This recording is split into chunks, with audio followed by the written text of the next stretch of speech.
Maxey has struggled to start the year for the Sixers. He's shooting only 41% from the field and 31% from three. And I think a lot of it stems from his lack of a mid-range game. And I'll show you why. So here's some of his good reps to start the year. This is the first game against the Pacers. He's going to create separation with his shoulder. Against TJ McConnell, that's a good rep. Here he is against the Bucks, kind of the same thing. Watch as he creates separation. And he doesn't really lose balance. He's creating separation and fading away, but he's never really losing balance. Here he is kind of using this step back that he's done before. Not the best shot. It's a long two. A little bit more difficult than you would like in a mid-range shot, but it works. There he is putting Jaden Ivey on his hip. Snaking the pick and roll. Does a good job.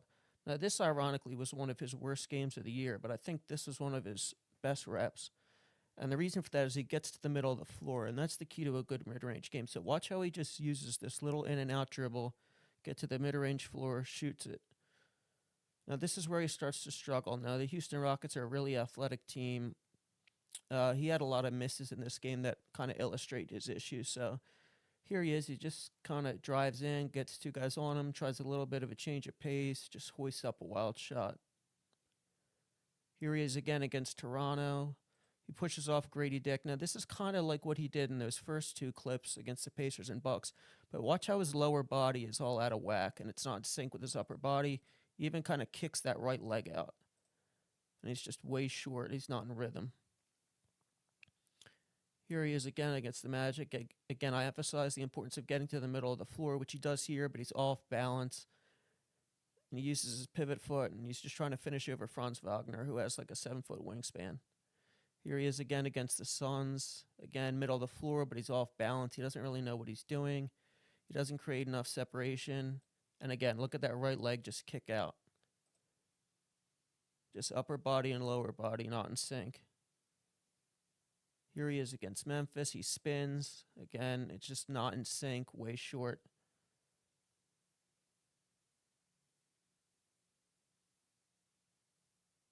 Here he is against Charlotte. Just wildly throws it up.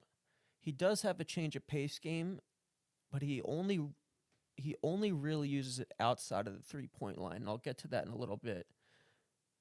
But you'd like to see him use that in the middle of the floor.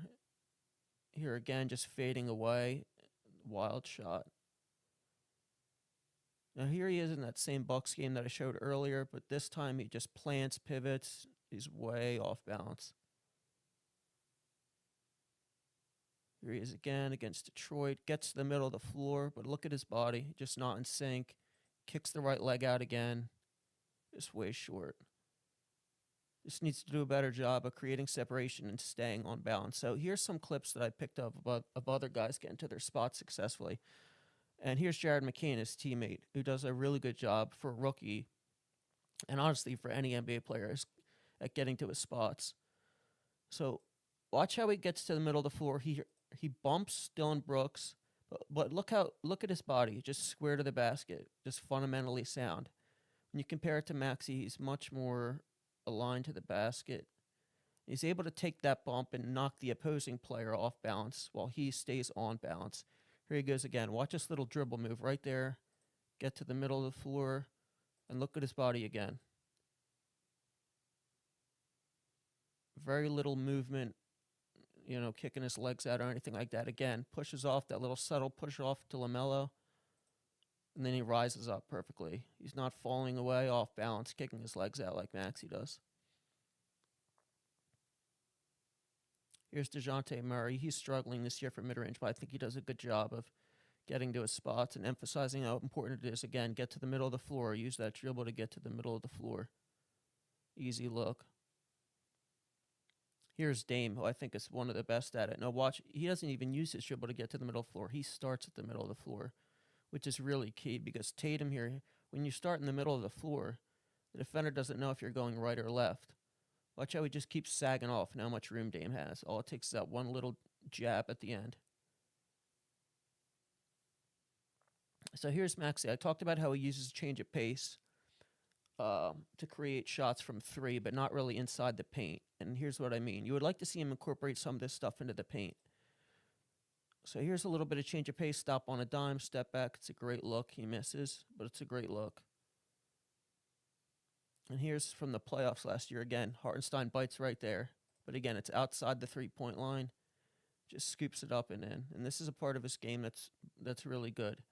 But he's got to take it inside the three-point line. Again, keeps his dribble alive. Mitchell Robinson goes too far up. Just lays it in. Here he is again. Obviously, it helps the threat of Embiid there. Just a nice little move there. Crossover dribble.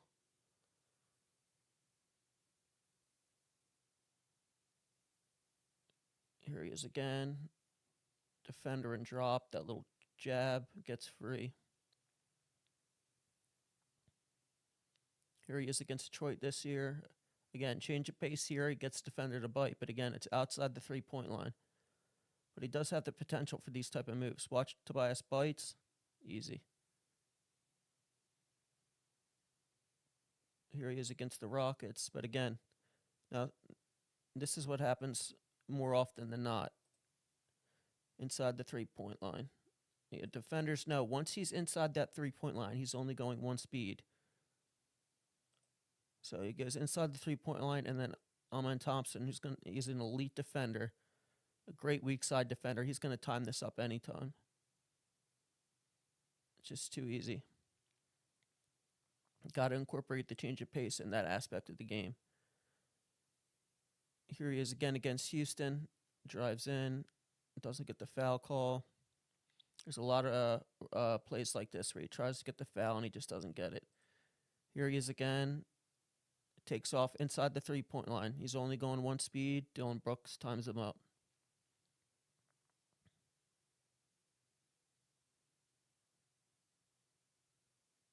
Just a lot of these plays. Here he is again. Now Amen Thompson's guarding him straight up. Again, Şengün times it.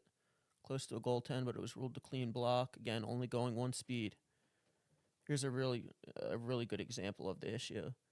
This one, he takes off at pretty much half court. And from all the way to half court to the rim, he goes the same speed. You either got to change speed or be able to bump your guy off his spot. And he does neither. Anthony Black just times it perfectly. Because, again, they all know he's going the same speed. So here he is against Chicago. And he's been struggling from three this year. So some of his mechanical issues kind of present themselves in his three-point attempts. And you're going to see that here. So here are actually some of his makes. You know, he's capable of making these tough shots. You see that there? That's a good shot. Here he is. Takes that one jab and the step back. But watch how his body's perfectly aligned. There's not a lot of moving parts. Square to the basket. That's a great shot. Here he is against Houston. Tough shot going to his left. Again, even though with a ton of movement, he's fundamentally sound when he rises up. Here he is against Phoenix. Just rises straight up.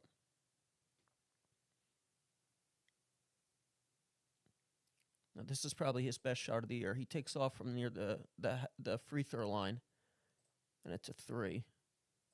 But even with all this movement before the shot, he's still fundamentally sound when he rises up. Not a lot of swaying of the legs or leaning back. But here's where he struggles. Watch his mechanics on this shot. He's swaying to the left.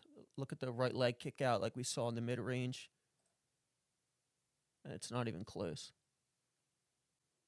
So here he is against Memphis. You're going to see him take a step back three here, but watch again his lower leg.